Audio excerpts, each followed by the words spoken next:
Hey guys welcome back to cricket trivia. So ఒక cricket మ్యాచ్లో wickets and catches ఎంత ఇంపార్టెంటో వికెట్స్తో పాటు రన్స్ని కంటైన్ చేయడం కూడా అంతే ఇంపార్టెంట్. ఇప్పుడు జరుగుతున్న టీ20s ఎట్లా ఉన్నాయంటే కంప్లీట్ బ్యాట్స్మెన్ ఫేవర్గానే ఉన్నాయి. అందుకే మనం స్కోర్స్ లైక్ 260+, 270+, 280+ కూడా చూస్తున్నాం లాస్ట్ సీజన్లో. అండ్ ఈ సీజన్లో వచ్చేసి 265+ స్కోర్ చూస్తున్నాం. ఇలాంటి టఫెస్ట్ సిచ్యువేషన్స్లో కూడా కొంతమంది బౌలర్స్ అయితే వాళ్ళ టీంకి రన్స్ని కంటైన్ చేస్తూ చాలా మంచి హెల్ప్ అయితే చేశారు. అండ్ దాంతోపాటు కొంతమంది బౌలర్స్ అయితే మోస్ట్ ఎకనామికల్గా బౌల్ చేయడమే కాకుండా వికెట్స్ కూడా తీస్తూ వాళ్ళ టీమ్ విన్స్లో క్రూషియల్గా అయితే మారారు. సో అలాంటి ఒక 5 బౌలర్స్ లిస్ట్ అయితే ఈ వీడియోలో డిస్కస్ చేద్దాం. ఈ లిస్ట్లో ఫస్ట్ నేమ్ వచ్చేసి సునీల్ నారాయణ్. 15 వికెట్స్తో పాటు బిలో 7 ఎకానమీతో అయితే బౌల్ చేశాడు. కేకేఆర్ గెలవలేనప్పటికీ సునీల్ నారాయణ్ అయితే మంచి ఇంప్రెసివ్ పర్ఫార్మెన్స్ అయితే ఇచ్చాడు. వాళ్ళ టీమ్స్ విన్స్లో చాలా క్రూషియల్గా మారాడు సునీల్ నారాయణ్. అంటే బిలో 7 రన్ రేట్ అనేది చాలా చాలా చాలా బెస్ట్ బౌలింగ్ అసలు. ఎందుకంటే ప్రతి మ్యాచ్లో కూడా 200+ స్కోర్స్ చూస్తున్నాం. అండ్ పవర్ ప్లేలోనే ఆ సార్ట్ ఆఫ్ డిస్ట్రాక్షన్ అనేది చూస్తున్నాం. సో నాకు బిలో 7 అనేది చాలా ఇంప్రెసివ్ నిజంగా. అంటే ఈ లిస్ట్లో చాలా మంది బౌలర్స్ ఉన్నారు. బట్ ఆ 15+ మార్క్ని అందుకొని ఆ టీమ్ ఎక్స్పెక్టేషన్స్ని క్యారీ చేస్తూ బిలో 7 బౌలింగ్ చేయడం అనేది చాలా చాలా చాలా ఇంపాసిబుల్ అసలు. అండ్ ఇప్పటిదాకా జరిగిన ఐపీఎల్ సీజన్స్లో one of the most economical bowler కూడా సునీల్ నారాయణే. విత్ ద బ్యాట్ కూడా పర్ఫామ్ చేస్తూ ఉంటాడు అప్పుడప్పుడు. లాస్ట్ సీజన్లో చూస్తున్నాం ఏ లెవెల్ ఆఫ్ డిస్ట్రాక్షన్ చేయగలడో సునీల్ నారాయణ్. సో ఈ లిస్ట్లో వచ్చేసి సెకండ్ ప్లేయర్ భువనేశ్వర్ కుమార్. నిజంగా భువనేశ్వర్ కుమార్ అయితే గత కొన్ని సీజన్స్లో అవుట్ ఆఫ్ ద ఫామ్ అయిపోయాడు అండ్ ఫేడ్ అవుట్ కూడా అయిపోయాడు అని చెప్పుకోవచ్చు. ఈ సీజన్లో ఆ ప్లేయర్ నుంచి అయితే చాలా ఎక్స్పెక్టేషన్స్ తక్కువ. బట్ ఆర్సీబీ బౌలింగ్ని ఆ బర్డెన్ని తీసుకొని ఆ రెస్పాన్సిబిలిటీని చాలా మంచి క్యారీ చేశాడు. 28 వికెట్స్తోని సీజన్లో సెకండ్ లీడింగ్ వికెట్ టేకర్గా ఉన్నాడు. But most important and impressive thing ఏంటంటే బిలో 8 ఎకనామీతోనైతే బౌలింగ్ చేశాడు. ఆర్సీబీ మ్యాచెస్లో చూస్తున్నాం, కొన్ని మ్యాచెస్లో అయితే బౌలింగ్ వల్లనే కంప్లీట్గా ఆర్సీబీ అయితే గెలవడం జరిగింది.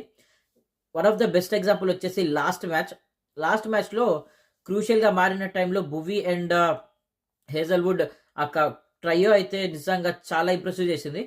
ఈ ఈ సీజన్లో మెచ్చుకోవాల్సింది ఏంటంటే వీళ్ళ ట్రయో వచ్చేసి భువనేశ్వర్ కుమార్, హేజల్వుడ్ అండ్ కృణాల్ పాండ్యా కూడా టీమ్ విన్స్లో చాలా క్రూషియల్గా మారాడు.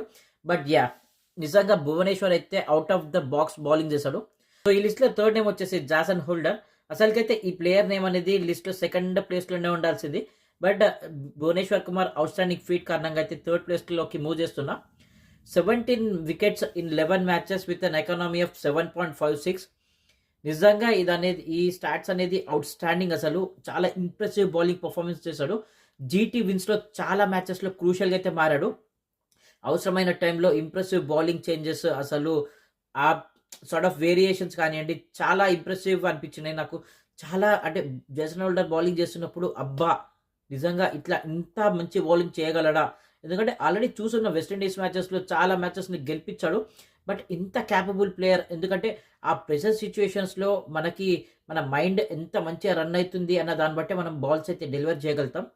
దాన్ని అయితే జేసన్ హోల్డర్ చాలా చాలా బాగా అనిపించింది బౌలింగ్ అయితే. సో నెక్స్ట్ 2 నేమ్స్ వచ్చేసి నా పర్సనల్ పిక్. నాకు వాళ్ళ బౌలింగ్ పర్ఫార్మెన్స్ అయితే చాలా ఇంప్రెసివ్ అనిపించింది. ఆ నేమ్స్ వచ్చేసి మోసిన్ ఖాన్ అండ్ నెక్స్ట్ వచ్చేసి ప్రిన్స్ యాదవ్. నిజంగా లక్నో సూపర్ జైంట్స్ ఓడిపోయినప్పటికీ మోసిన్ ఖాన్ అయితే తనకి దొరికిన ప్రతి ఛాన్స్ని చాలా బాగా యూటిలైజ్ చేసుకున్నాడు. అండ్ ప్రతి మ్యాచ్లో కూడా ఎకనామికల్గానే బౌలింగ్ చేశాడు. అప్పుడప్పుడు ఎక్స్పెన్సివ్ అయినప్పటికీ అండర్ 8.5 యావరేజ్ మెయింటైన్ చేయడం అనేది చాలా అవుట్ స్టాండింగ్ అసలు. ఎందుకంటే ఎల్ఎస్జి ప్రతి మ్యాచ్లో ఓడిపోతూనే వస్తుంది.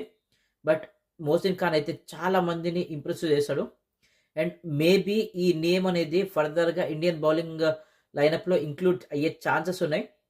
అండ్ ప్రిన్స్ యాదవ్ అసలు నిజంగా గత కొన్ని సీజన్స్ చూస్తూనే ఉన్న ప్రిన్స్ యాదవ్ అయితే చాలా మంచి ఇంప్రెసివ్ బౌలింగ్ చేయగలడు. బట్ ఈ సీజన్లో అయితే next level bowling performance. 16 wickets అయితే తీసుకున్నాడు with an economy of under 8.8 8.7 something. నాకైతే ప్రిన్స్ యాదవ్ ఆ వేరియేషన్స్ కానివ్వండి, ఆ స్లింగింగ్ యాక్షన్ కానివ్వండి నాకైతే చాలా మంచిగా అనిపించింది.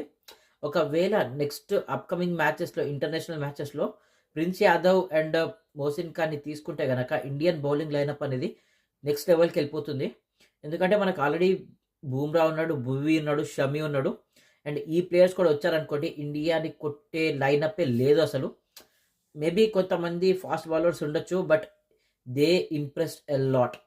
ఎందుకంటే ఆ యంగ్స్టర్స్ డెలివర్డ్ అండర్ ప్రెషర్ అయితే నెక్స్ట్ లెవెల్ అసలు. నాకైతే చాలా మంచిగా అనిపించింది. సో ఈ సీజన్లో నా పిక్ వచ్చేసి నేనైతే డెఫినెట్లీ భువనేశ్వర్ కుమార్ అనే అంటాను. ఎందుకంటే with an outstanding performance of 28 wickets and that too purple cap రేస్లో సెకండ్ పొజిషన్తోనైతే ఫినిష్ చేశాడు. నేనైతే డెఫినెట్లీ భువనేశ్వర్ కుమార్కే ఇస్తాను. మీరేమనుకుంటున్నారు? మీ ఒపీనియన్ అయితే కమెంట్ సెక్షన్లో తెలియజేయండి. మళ్ళీ వీడియోతో కలుస్తా. Signing off.